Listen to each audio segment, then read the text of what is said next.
A very warm good morning to all of you. Myself Dinesh Kumar from RPIIT Technical and Medical Campus Karnal Hotel Management Department. Today I am going to discuss about brandy.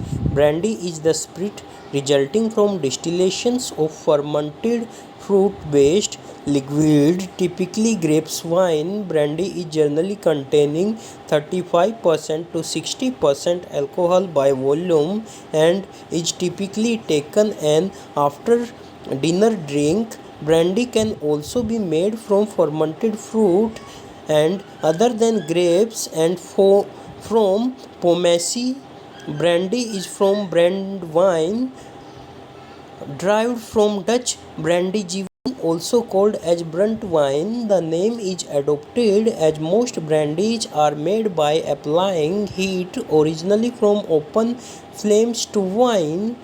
How brandy is made? Brandy is easy to manufacture. A fermented liquid is boiled at a temperature between boiling point of ethyl alcohol and the boiling point of water.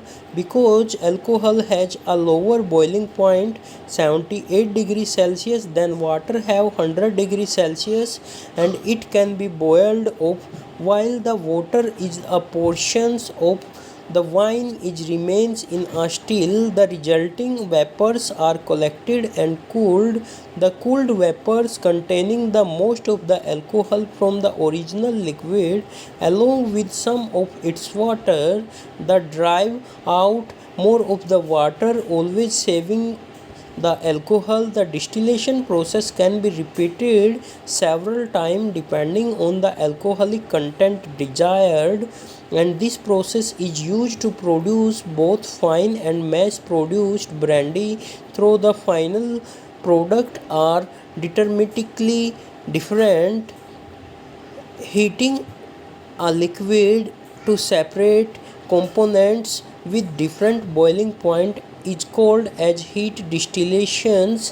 While brandy are usually made from wine and other fermented fruit juice, it contains distilled or any liquid that contains sugar. The low boiling point liquid distillation from wine include almost all the alcohol and small amount of water and many wine of organic chemicals, and it is these chemical that gives brandy its taste and aroma. So thank you to all of you. Thank you very much.